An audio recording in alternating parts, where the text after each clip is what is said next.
ভোগৰ উৎসৱ ভোগালী বিহু উদযাপনৰ বাবে ইতিমধ্যে সাজু হৈছে অসমবাসী। প্ৰস্তুতি তুংগত উঠিছে। শেষ যি প্ৰস্তুতি আচলতে কাইলৈ উৰুকা আৰু ভোগালীৰ যিসমূহ পৰম্পৰাগত খাদ্য সম্ভাৰ আছে, পিঠা পনা জা জলপান প্ৰস্তুত কৰাত ব্যস্ত হৈ পৰা দেখিবলৈ পোৱা গৈছে চহা অসমীয়া। মই টিংখাঙৰ ৰাজগড়ৰ যি চহা, যি অসমীয়া চহা জীৱনৰ যি এটা পৰম্পৰা, পিঠা পনা জা জলপান প্ৰস্তুত কৰাৰ এই পৰিৱেশটো দেখুৱাই ল'ব বিচাৰিছোঁ। কেমেৰা পাৰ্চনে দেখাব এনেদৰেই টিংখাং ৰাজগড়ৰ ২ নং নভকতীয়া গাঁৱৰ এইসকল যিসকল মহিলা একগোট হৈছে। তেওঁলোকে কাইলৈ এই ঠাইডোখৰতে তেওঁলোকে একেলগে এসাঁজ খাব, হাঁহে মাহে এসাঁজ খাব। ইয়াতে তেওঁলোকে মেজি জ্বলাব আৰু এনেদৰে তেওঁলোকে এই ক্ষেত্ৰখনতে তেওঁলোকে ভোগালী উদযাপন কৰিব আৰু তাৰ আগমুহূৰ্তত এনেদৰে তেওঁলোকে যিসমূহ পৰম্পৰাগত জা জলপান পিঠা পনা আছে, এই পিঠা পনা বনোৱাত ব্যস্ত হৈ থকা দেখিবলৈ পোৱা গৈছে। আমি তেওঁলোকৰ সৈতে কিছু কথা পাতিম।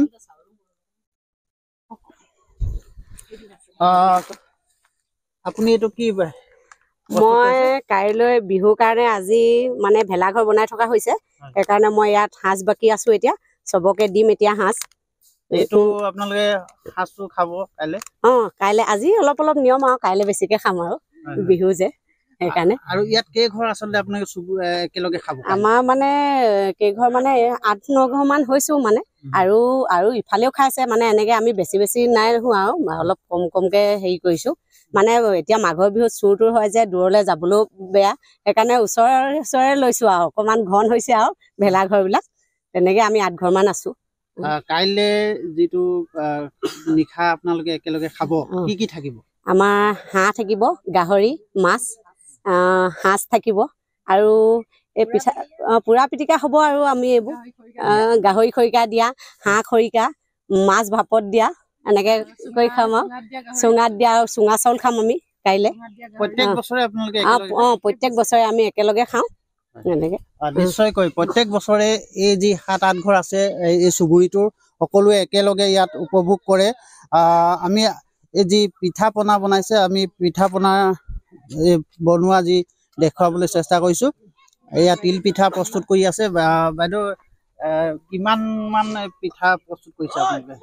পিঠা ১০০-১৫০ মান হ'ব। কি কি পিঠা ইয়াত প্ৰস্তুত কৰা হৈছে? তেল পিঠা, মানে তিল পিঠা, নাৰিকলৰ লাড়ু, তিলৰ লাড়ু, নিমকি, তেনেকৈ আৰু চুজি লাড়ু। সকলো আহে আপোনালোকে ইয়াতে একেলগে কৰে? একেলগে কৰোঁ। নিশ্চয়কৈ। আৰু আছে আমি তেওঁলোকৰ পৰা এই আপোনালোকে যে একেলগে আহে ইয়াত সমবেত হৈ সমজুৱাকে যিটো উদযাপন কৰি ভোগালী বিহু, কেনেকুৱা লাগে আচলতে?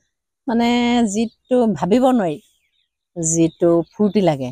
আমাৰ আহা কালিলৈ ৰাতি গোটেইখনে লগে ভাগে ফূৰ্তি কৰি, যিটো ফূৰ্তি ৰাতি ভোজ খোৱাৰ পাছত তেতিয়াহে আচল জমে। মানে খাই বৈ উঠি গোটেই ৰাতি হেৰি খাব, খাই ৰাতিটো ভেলা ৰখিব, তাৰ মেজি ৰখিব। তাৰপৰা পুৱা হ'লে আৰু আমাৰ আচলতে এই যি সংস্কৃতিবোৰ হেৰাই যাবলৈও লৈছে বহুত ঠাইত, আপোনালোকে যিহেতু ধৰি ৰাখিছে। ধৰি আমি সেইটোৱে আমি শিকাই আছো। এতিয়া আমি যদি নকৰোঁ, আমাৰ ল'ৰাবিলাকেতো নিশিকিব। সেইকাৰণে আমি অলপ অলপ কৰি হ'লেও ল'ৰা ছোৱালীক যে এনেকৈ মাঘৰ বিহু মানে মিলা প্ৰীতি হৈ খায়, সেইটোকে দেখাইছোঁ আৰু। হয়, নিশ্চয়কৈ ক'ব লাগিব যে অসমীয়া চহা জীৱনৰ যিবোৰ পৰম্পৰা, আচলতে কোনো ইয়াত বাহ্যিকতা নাই, কোনো ধৰণৰ আধুনিকতাৰ পৰশ নাই। আচলতে ক'ব লাগিব যে ভেলাঘৰ বা মেজি নিৰ্মাণৰ অঘোষিত প্ৰতিযোগিতা নহয়, যিটো পৰম্পৰাগতভাৱে অতীজৰে পৰা চলি আহিছে ভোগালীৰ যিসমূহ পৰম্পৰা, এই পৰম্পৰাক ধৰি ৰখাৰ চেষ্টা এইসকল মহিলাৰ আৰু এইসকল পুৰুষৰ। গতিকে এনেদৰেই সমগ্ৰ ৰাজ্যৰ লগতে টিংখাঙৰ ২ নং নভকতীয়া গাঁৱতো এই ভোগালীৰ প্ৰাকখনত ব্যাপক ব্যস্ততা দেখিবলৈ পোৱা গৈছে।